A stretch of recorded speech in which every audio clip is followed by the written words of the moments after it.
La sutil transformación, cuando el bueno se vuelve monstruo. La idea de que la maldad es innata a menudo nos consuela, sugiriendo que hay una clara línea divisoria entre el bien y el mal. Sin embargo, el texto nos invita a una reflexión más profunda, ¿y si los monstruos no nacen, sino que se forjan? Nos plantea la perturbadora noción de que muchos villanos son el resultado de la lenta y dolorosa metamorfosis de individuos que, en su origen, fueron buenas personas. Estas almas, que una vez confiaron sin límites, se entregaron por completo y callaron sus verdades, se fueron pudriendo por dentro. El silencio prolongado ante la injusticia, la constante desconsideración y la subestimación de su valía actúan como catalizadores de una oscura evolución. En esta perspectiva, lo que el mundo tacha de maldad, podría ser, simplemente, la reacción explosiva de alguien que fue ignorado, herido o pisoteado durante demasiado tiempo. La incubación del monstruo, de la sombra a la revelación. El surgimiento del monstruo rara vez es un evento repentino y dramático.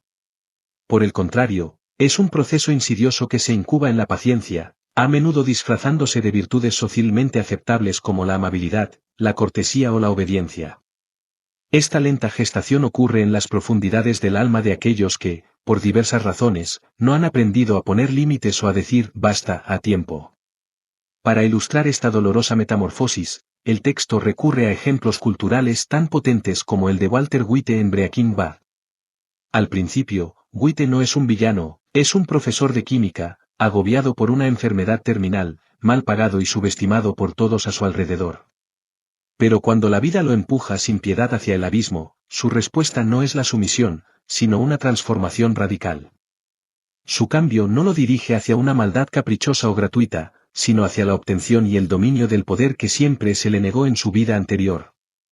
La bestia que finalmente despierta en él no es una entidad ajena, es, de hecho, la manifestación más cruda, ambiciosa y auténtica de su propio ser, liberada de las ataduras de la moral convencional. La peligrosa inocencia, cuando la bondad se transforma en resentimiento.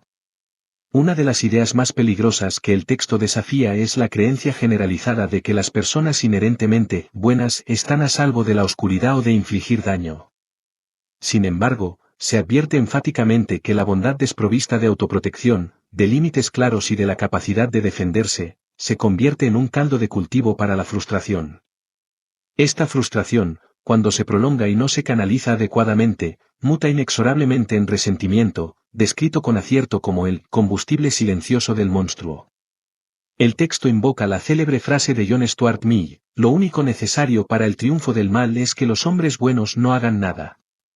Pero el autor va un paso más allá, añadiendo una crucial y a menudo olvidada verdad: esos mismos hombres buenos, una vez colmada su paciencia o agotada su capacidad de perdón, pueden finalmente hacer algo, y este acto no siempre será en aras de la nobleza o la justicia como la conocemos.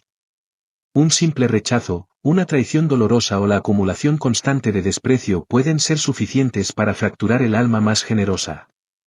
El monstruo no brota de la nada, emerge cuando el hombre bueno, el que siempre ha cedido y perdonado, finalmente se cansa de perder.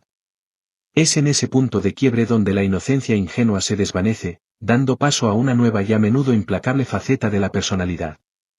Más allá de la moral convencional, poder, sombra y autoconocimiento.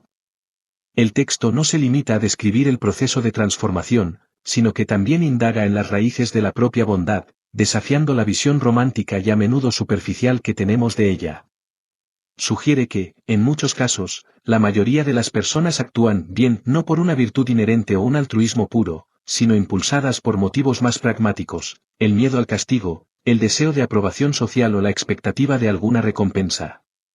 La bondad, por tanto, se presenta más como una estrategia social que como una expresión intrínseca del alma.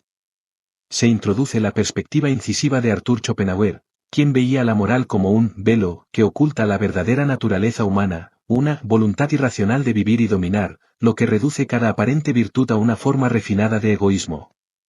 Cuando estos actos moralmente motivados por el cálculo no rinden los frutos esperados, respeto, amor o reconocimiento, la máscara de la persona buena se resquebraja, dejando al descubierto el oscuro resentimiento que se había gestado silenciosamente. Finalmente, el texto culmina con la poderosa noción de la sombra de Carl Jung, la colección de todos aquellos aspectos de nosotros mismos que hemos reprimido, negado o escondido para poder encajar en la sociedad. Aquí se incluyen impulsos como la agresividad, el deseo puro, la ambición y la rabia. La advertencia es clara: ignorar o suprimir esta sombra no la hace desaparecer, por el contrario, le otorga un poder sutil y control invisible sobre nuestras acciones. La verdadera tragedia, se subraya, no es poseer esta oscuridad, sino no ser consciente de su existencia y de su influencia. Quien no reconoce su propia sombra tiende a proyectar sus miedos y frustraciones en los demás, criticando al audaz, envidiando al fuerte o atacando al ambicioso. Sin embargo, reconocer e integrar la sombra no nos convierte en seres malvados, sino en individuos completos. Este autoconocimiento profundo nos capacita para establecer límites firmes sin culpa, para decir no con convicción y para proteger lo que amamos sin buscar la aprobación externa.